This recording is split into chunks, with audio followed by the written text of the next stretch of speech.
My console had been quiet for 6 hours, and quiet was the job. I am Mara Voss, comms and sensor watch aboard the diplomatic frigate Stillwater, and on the day we made first contact with the Vithari, my entire function was to listen and say nothing unless the silence itself became data. For 6 hours it hadn't, then it did. We had come a long way to be ignored. The Stillwater was not built for war. She was sleek where the fleet's warships are blunt, her hull dressed in the pale ceremonial gray reserved for ships that mean to talk first and only ever fight last. Behind her, riding dark and unannounced, came the Pharaoh and the Enlace, two escort corvettes running full cloak, close enough to intervene and far enough to pretend they weren't there. That was the whole shape of the mission: show respect, show restraint, and keep the teeth hidden unless someone made us show them.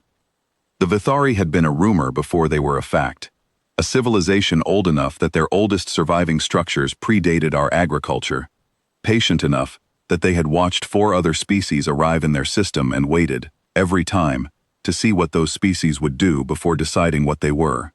Command's brief on them ran 11 pages, and said, in essence, that nobody knew what the Vithari valued, only that they valued it slowly.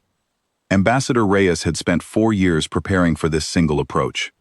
I had spent 4 years learning to read silence on a sensor board, which is a different kind of preparation, and it turned out to matter more than anyone expected.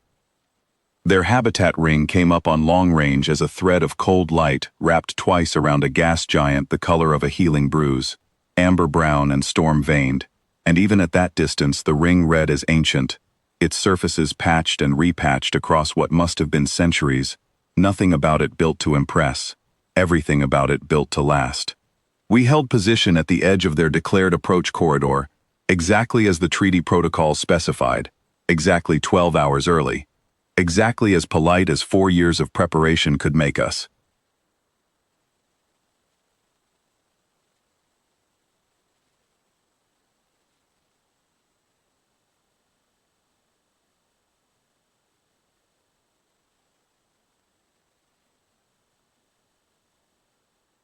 Reyes opened the channel with the formal greeting block, translated 3 different ways for redundancy, and then we waited. 11 minutes of silence is nothing in deep space.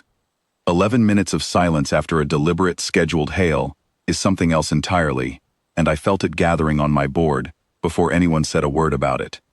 Our passive arrays picked up power signatures along the ring, shifting in a pattern too even to be activity, and too active to be standby. Reyes asked me for a read.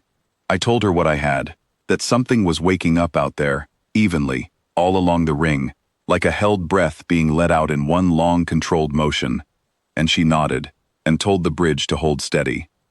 That was the job working as intended. I gave the data. Someone above me decided what it meant. Then the ring answered, and the answer was not words. A single shape detached from the curve of the structure and began to fall toward us, and as it grew on the long-range plot, the bridge went the kind of silent that has weight. It was not a warship in any shape we recognized. No gun decks, no obvious launch bays, nothing built along axes meant for violence. It was vast and slow and covered, stem to stern, in what I can only call growth. Ridged, layered, organic-seeming plating that looked less manufactured than cultivated. The whole hull glowing faintly along seams that pulsed like something with a pulse. Reyes asked for an assessment of threat level. I told her I didn't think threat was the right word for it.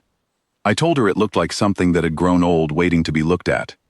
It stopped a measured distance off our bow, close enough to read as deliberate, and it spoke. Not a hail, not a code. A long, layered tone that our translation suite chewed on for 9 full seconds before spitting back a single fragment. A question about duration. How long, the fragment said, had we been traveling? Reyes started composing a careful diplomatic answer about flight time and distance, the kind of answer 4 years of preparation produces, and I sat there with the raw waveform still scrolling under her translation, and felt something wrong in it that the translation had smoothed away. I should not have spoken. Watch discipline says, you flag it through channels. You let the ambassador's staff decide whether it's worth the admiral's time. You do not interrupt a first contact with your own read on a single word.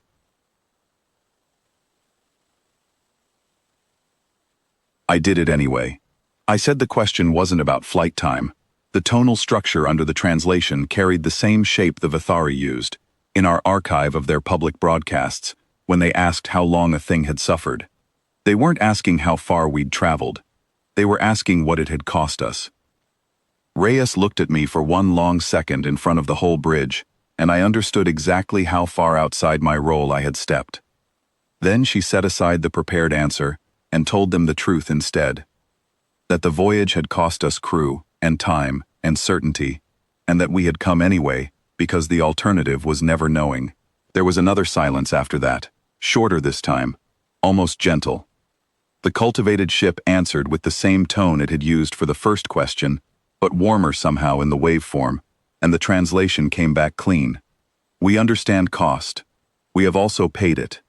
That was the moment, if there was one single moment, when the first contact actually happened.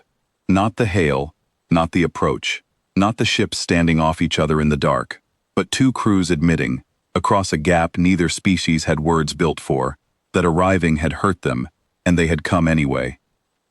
What followed took the better part of a day, and felt, from my board, like watching two very old, very careful animals decide not to bite. There was no treaty signing with trumpets. There was a long, halting exchange of terms, boundaries respected, corridors shared, nothing promised that either side wasn't prepared to honor at cost. Conducted in a register so cautious, it barely qualified as warm. The Vithari never decloaked anything of their own, because they had never needed to hide anything. Our escorts held their cloak the entire negotiation, two more shapes of restraint in a system built on it. Nobody fired a shot. Nobody expected to need to by the end, though everybody had been ready. When it was done, Reyes came down to the comms deck herself, which she had never once done in 4 years of preparation, and told me that my read on that first question was the only reason the negotiation hadn't opened on the wrong foot entirely. That a wrong answer to a cost question, to a species that measured relationships in suffering, honestly disclosed, might have ended things before they began. I told her I'd only done the job. She said the job was supposed to stop where my rank said it stopped, and that I should be glad it hadn't, this once. I think about that exchange more than I think about the ship itself, vast and grown and patient as it was. We came expecting a confrontation, and found instead two civilizations old enough, or tired enough, or honest enough, to ask each other what it had cost to show up. The Vethari didn't stand down because we were strong. They stood level with us because, for one unscripted moment, somebody told them the truth instead of the rehearsed answer, and they recognized it as the same coin they'd have paid themselves. That is the part of first contact nobody puts in the briefing documents. Not the silence before, not the shape that finally answers, but the single honest sentence that decides what every silence after it will mean.